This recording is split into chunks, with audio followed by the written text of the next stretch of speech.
ഇപ്പം എല്ലാവരും actually social മീഡിയയിൽ കൂടെ കുറേയൊക്കെ എല്ലാവരും ഒത്തിരി ഫേമസ് ആവുന്ന കാലമാണ്.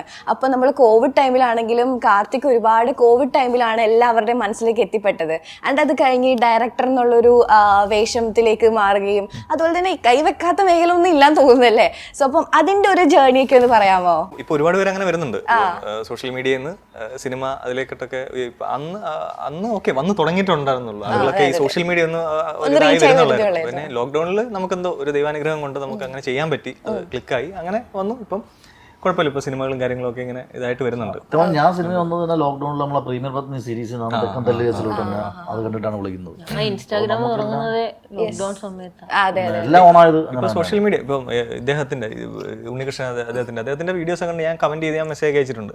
അത്രയ്ക്ക് ഞങ്ങൾ ഒരുമിച്ച് കാണുന്നത് ഈ പടത്തിലാണെങ്കിലും ഗംഭീരമായിട്ട്. കാരണം നമ്മൾ ഡബ് സ്മാഷ് കണ്ടിട്ടുണ്ട്, പക്ഷെ ഈ ഡബ് സ്മാഷ് അല്ലെങ്കിൽ ഒരു ക്യാരക്ടർ അത് ഓൺ വോയിസിൽ ഒരു സീൻ നമ്മൾ ഓൺ വോയിസിൽ നമ്മുടേതായിട്ടുള്ള രീതിയിൽ ചെയ്ത് അത് ഗംഭീരമായിട്ട് ചെയ്യുന്നൊരു ആളാണ്. ഇപ്പൊ ഇവര് പറഞ്ഞതുപോലെ ഇവരുടേതായ വീഡിയോസ് ഇപ്പം ലോക്ക്ഡൗൺ സമയത്തുണ്ടായി. അപ്പോൾ അതിൽ നിന്ന് സിനിമയിലേക്ക് വിളി വന്നു എന്ന് പറയുമ്പോൾ അപ്പോൾ നമുക്ക് നമ്മളെ ഷോക്കേസ് ചെയ്യാനുള്ള ഒരു പ്ലാറ്റ്ഫോം എന്നുള്ള രീതിയിൽ ഞാൻ ഡസ്മാഷിൽ നിന്ന് മാറി സ്വന്തം ശബ്ദത്തിൽ വീഡിയോസ് ചെയ്തു തുടങ്ങി. അപ്പോൾ അതിൽ നിന്നാണ് എനിക്ക് എന്തെങ്കിലുമൊക്കെ ചാൻസുകൾ കിട്ടുന്നുണ്ടെങ്കിൽ ആ രീതിക്കാണ് വന്നിട്ടുള്ളത്. ഇപ്പം ഇതെന്ന് പറഞ്ഞാൽ നമ്മുടെ സ്വന്തം പടം പോലെയാണ്. ഇവരുള്ള എല്ലാ ആൾക്കാരും എനിക്ക് വളരെ വേണ്ടപ്പെട്ട ആൾക്കാരാണ്. ഇവരുടെ മുമ്പത്തെ പടങ്ങളിലും ചെറിയൊരു വേഷങ്ങളും ചെയ്തിട്ടുണ്ട്. സോ അപ്പം എന്തായാലും സോഷ്യൽ മീഡിയയിൽ എല്ലാവരും ഭയങ്കര ആക്റ്റീവ് ആയതുകൊണ്ട് തന്നെ ബിഗ് ബോസിനെ പറ്റിയൊക്കെ നമ്മൾ സോഷ്യൽ മീഡിയയിൽ ഏറ്റവും കൂടുതൽ ഇപ്പം കൊണ്ടാടുന്നത് ബിഗ് ബോസ്. എന്തിനാണ് കൊണ്ട് ബിഗ് ബോസ് കൊണ്ട് ഞാൻ ചോദിക്കാൻ വരുന്നത് വെച്ചാല് നിങ്ങളുടെ ഫ്രണ്ട്സ് അവിടെ ഉണ്ടോ? ഉണ്ടെങ്കിൽ തന്നെ ആരൊക്കെയാണ്? എന്റെ ഇന്റിമേറ്റ് ഫ്രണ്ട് ഉണ്ട്, ലാലേട്ടൻ എന്ന് പറയും, സിനിമയിലൊക്കെ ഉണ്ട്. എന്റെ വളരെ നല്ല സുഹൃത്താണ് അദ്ദേഹത്തിന്. ഓക്കെ. സോ അപ്പം കാർത്തിക് സൂര്യക്ക് എന്തായാലും കാർത്തിക് ശങ്കർ ഞാൻ ആക്ച്വലി കാർത്തിക് സൂര്യയുടെ കാര്യം പറയാൻ വരുമായിരുന്നു. കാർത്തിക് സൂര്യയും അതുപോലെ തന്നെ ഷസാമും അവരൊക്കെ ആയിട്ട് ഭയങ്കര ഫ്രണ്ട്സ് ആണല്ലോ. അപ്പൊ എന്തായാലും ഇവരും കാർത്തിക് സൂര്യ ഉടക്കാണ്. അതെ അതെ, ഞങ്ങൾ ശത്രുക്കളാണ്. അപ്പൊ അവരൊക്കെ ആയിട്ട് എന്തെങ്കിലും പുതിയ എന്തെങ്കിലും പ്ലാൻ, എന്തെങ്കിലും മീഡിയ റിലേറ്റഡ് ആയിട്ട് എന്തെങ്കിലും കാര്യങ്ങൾ ചെയ്യാൻ അസോസിയേഷൻ കാര്യങ്ങളൊക്കെ ഉണ്ടല്ലോ. അപ്പൊ അങ്ങനെ എന്തെങ്കിലും പ്ലാൻസോ കാര്യങ്ങളോ എന്തെങ്കിലും ഉണ്ടോ? ഒന്നാമത്തെ കാര്യം, ഞാൻ ഈ മീഡിയ സംബന്ധമായിട്ടുള്ള എന്നെ ഏതെങ്കിലും ഒരു ഇൻഫ്ലുവൻസർ മീറ്റിൽ കണ്ടിട്ടുണ്ടോ? ഞാൻ ഒന്നിനും പോകാറില്ല. ഞാൻ വളരെ റയറായിട്ട് 1-2 ഇതിലൊക്കെ പോയിട്ടുള്ളൂ. ഞാൻ ഇൻഫ്ലുവൻസർ അല്ലെങ്കിൽ അങ്ങനെയുള്ള മീറ്റുകൾ, അങ്ങനെയുള്ള ഫംഗ്ഷൻസിൽ ഒന്നും പോകാത്ത ഒരാളാണ്. കാരണം ഞാൻ അങ്ങനെ ഒരു ഷോർട്ട് ഫിലിം ചെയ്യുക, വെബ് സീരീസ് ചെയ്യുക, അത് കഴിഞ്ഞ് അത് കയറിയിരിക്കുക, എന്തെങ്കിലും ഇന്റർവ്യൂസ് കാര്യങ്ങൾ എന്തെങ്കിലും വരുവാണെങ്കിൽ കൊടുക്കുക, എത്രേ ഉള്ളൂ. പിന്നെ ഇവരെയൊക്കെ എന്തോ ഷസാമിന്റെ വീഡിയോസ് ഞാൻ കണ്ട് അങ്ങോട്ട് മെസ്സേജ് അയച്ചിട്ടുള്ള അങ്ങനെയുള്ള ഒരു പരിചയം അദ്ദേഹത്തിന്റെ തുടക്ക സമയത്ത്. കാർത്തിക്കിനെയും ഞാൻ ഏതോ ഒരു അവാർഡ് ഫംഗ്ഷനിൽ എന്തോ വെച്ചിട്ടാണ് എപ്പോഴും ഒന്ന് കണ്ടതാണ്. എന്നിട്ട് ഞങ്ങൾ സൗഹൃദമുണ്ട്, ഇതൊക്കെ ഉള്ളൂ. പക്ഷെ ബാക്കി ആൾക്കാരെല്ലാം ഞാൻ ഈ സോഷ്യൽ മീഡിയയിൽ ഇങ്ങനെയുള്ള ആളുകളുമായിട്ടൊക്കെ ഞാൻ വീഡിയോസ് കണ്ട് ഇഷ്ടപ്പെട്ട് അങ്ങോട്ട് മെസ്സേജ് അയക്കുന്നല്ലാതെ ഞങ്ങൾ അങ്ങനെ ഈ ഇൻഫ്ലുവൻസർ മീറ്റിന് പോവുക, അതിൻ്റെ ഇതിന് പോവുക, അങ്ങനെ ഞാൻ അതിന് ചെയ്യാറില്ല. അങ്ങനെയുള്ള ഒരു ഇതിലേക്ക് നമ്മുടെ ശ്രദ്ധ പോയിട്ടില്ല. അങ്ങനെ എനിക്ക് അതിനോട് ഒരു ഇച്ചിരി, കാരണം പ്രത്യേകിച്ച് ഒരുപാട് ക്രൗഡൊന്നും നമുക്ക് അത്ര അങ്ങോട്ട് താല്പര്യമില്ലാത്ത ഒരാളായതുകൊണ്ട് ഒതുങ്ങി നിൽക്കുക, അത്രേ ഉള്ളൂ. ഓക്കെ. അപ്പൊ ഞാൻ ചോദിച്ചതിന്റെ ബാക്കി ചോദിച്ചില്ലായിരുന്നു, ബിഗ് ബോസിൽ ആർക്കൊക്കെ ഫ്രണ്ട്സ് ഉണ്ടെന്ന് ഇവിടെ പറഞ്ഞു. ഇപ്പൊ ലാലേട്ടനെ പറഞ്ഞു. ഇനി ഇപ്പൊ കാർത്തികിന് ആർക്കൊക്കെ ഫ്രണ്ട്സ് ഉണ്ട്? എനിക്ക് മറ്റേ ബിഗ് ബോസ് മറ്റേ പറയുന്ന ആള് സമയം 7:30 അടുത്ത സുഹൃത്താണ്, ഇടയ്ക്ക് വിളിക്കും. പുള്ളിയുടെ പേര് രഞ്ജൻ നായർ എന്നാണ് പുള്ളിയുടെ പേര്. രഞ്ജു എന്ന് വിളിക്കും. രഞ്ജു നമ്മുടെ. ഓക്കെ. അപ്പം അതിനകത്ത് ഇപ്പം ഗൗരിക്കാണെങ്കിലോ ഫ്രൻസ് ആരെങ്കിലും ഉണ്ടോ ബിഗ് ബോസില്? ആരുമില്ല. എവിടെയോ ആരുമില്ല. സോ അവിടെ ഉള്ള ബിഗ് ബോസിൽ വിളിച്ചാണ് പുള്ളി പോയില്ല.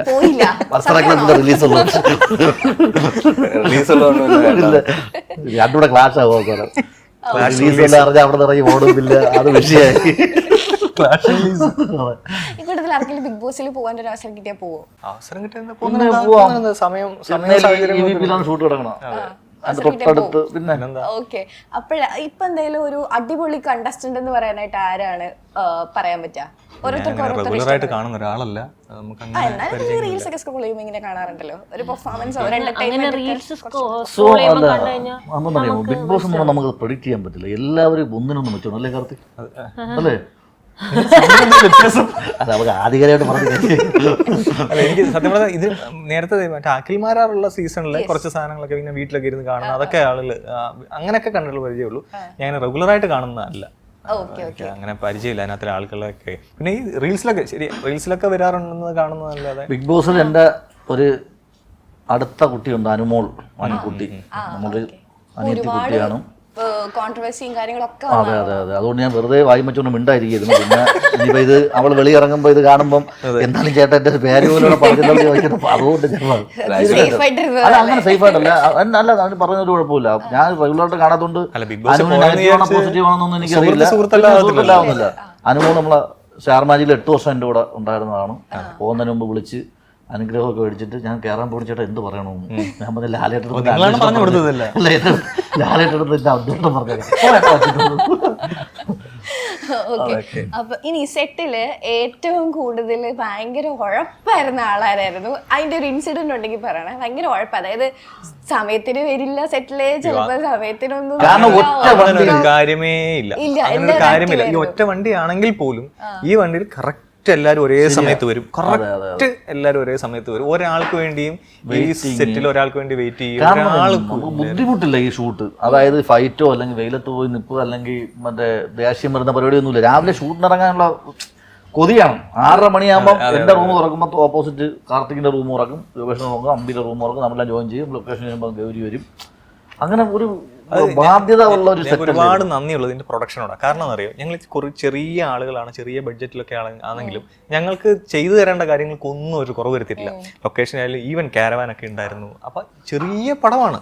ചെറിയ പടം വെച്ചാൽ നമ്മളൊക്കെ തന്നെയാണ് ഈ പടത്തിന്റെ മെയിൻ ആൾക്കാർ. അപ്പം ജിനിയാണ് പറഞ്ഞ പ്രൊഡ്യൂസർ. പുള്ളി നമുക്ക് ചെയ്തു തന്ന ഒരു ചെറിയ പടം സെറ്റ് വന്ന അങ്ങനെയൊന്നും അല്ല. എല്ലാ പരിപാടികളും കൊടുക്കുമ്പോൾ, അതായത് ഫുഡിലായാലും അല്ലെങ്കിൽ മറ്റേ നമ്മളെ ടേക്ക് കെയർ ചെയ്യുന്നതിലായാലും എല്ലാ പരിപാടിക്കും വേറെ ശല്യങ്ങളൊന്നും. ഡയറക്ഷൻ ടീം ആയാലും അല്ലെങ്കിൽ ഇപ്പൊ ഈ പറഞ്ഞ പ്രൊഡക്ഷൻ ജിനി അദ്ദേഹം ആയാലും പിന്നെ മുരുകണ്ണൻ എടുത്തു പറയേണ്ട ആളാണ്. മുരുകണ്ണൻ കൺട്രോളർ മുരുകണ്ണൻ.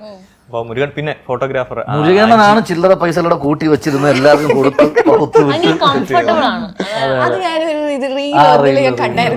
അത് നമ്മൾ റിയൽ ആയിട്ട് വന്നിട്ടുണ്ട്. അല്ല ഞാൻ കൺട്രോൾ എന്ന് പറഞ്ഞ ആഴ്ച എല്ലാം സെറ്റിൽ ചെയ്യണ്ടേ. നമ്മളിത് കലാരൂപമാണെന്നും പറഞ്ഞുകൊണ്ട് ആരും വെറുതെ ഒന്നല്ലോ ചെയ്യുന്നത്. നാളെ പോയി ഒന്ന് വെറുതെ അന്നും ആരും പോകില്ലേ. എല്ലാവർക്കും ജോലിയാണല്ലോ, ഇതുകൊണ്ടല്ലേ എല്ലാവരും ജീവിക്കുന്നത്. അപ്പൊ അതെല്ലാം ഷെഡ്യൂൾ സെറ്റ് ചെയ്യണ്ടേ. എന്നിട്ട് ഇപ്പം നമ്മളെ കണ്ട ഉടനെ OTT ആൾക്കാർ വന്ന് ഇടിച്ചു കയറുന്ന ആൾക്കാർ ആരും ഇല്ല. അപ്പൊ അതിൻ്റെതായ ഒരു പടം കൊണ്ടുവരുന്നുണ്ട്. അപ്പൊ ആ ഒരു എഫർട്ട് പറയുന്നത് കമ്മട്ടത്തിന് ശേഷം നിങ്ങൾക്ക് അങ്ങനെ ഒരു OTT ഇല്ല. എന്റെ കാര്യം പറഞ്ഞ് പലരും OTT ചെല്ലുന്നുണ്ട്. ഒരുത്തട്ട് വിളിച്ച് ചോദിച്ചാൽ എനിക്ക് മറ്റേ OTT വരും. കാരണം OTT എവിടെയാണ് ഒരു പയ്യൻ ചോദിച്ചാൽ അവന്റെ വേറെ ഏതാ മറ്റേ ഇതൊക്കെ പോലെ ഒരു സ്ഥലത്തിന്റെ വരുന്നത് കളമശ്ശേരിയൊക്കെ OTT ഉണ്ട്. അത് OTT എവിടെയാണ് പറയാവുന്നത്. ഓക്കെ, അപ്പൊ ഇവിടെ ഈ പോസ്റ്ററിൽ കാണുമ്പോൾ ഒരു മനുഷ്യച്ചങ്ങല എന്നൊക്കെ പറഞ്ഞ് കാണുന്നുണ്ട്. സോ ഇതിന് 6 പാക്ക് കാര്യങ്ങളൊക്കെ ആയിട്ട് ഭയങ്കര അടിപൊളിയായിട്ടുള്ള ഒരു സംഭവം. അപ്പൊ അതിന്റെ പുറകിൽ എന്താണ്? ബാഹുബലിയുടെ ബോഡിയാണ് എന്റെ ഒരു ആഗ്രഹമാണ്. അങ്ങനെ ഒരു മനുഷ്യ ചെങ്ങലക്ക് ഇതേപോലെ. കാരണം എന്റെ കോസ്റ്റ്യൂം ഉണ്ട് അപ്പൊ അതൊന്ന് ഊരിയിട്ടിട്ട് ബോഡി അങ്ങനെ ആയിരുന്നെങ്കിൽ കൊള്ളാന്നുള്ള എന്റെ ഒരു ആഗ്രഹമാണ്.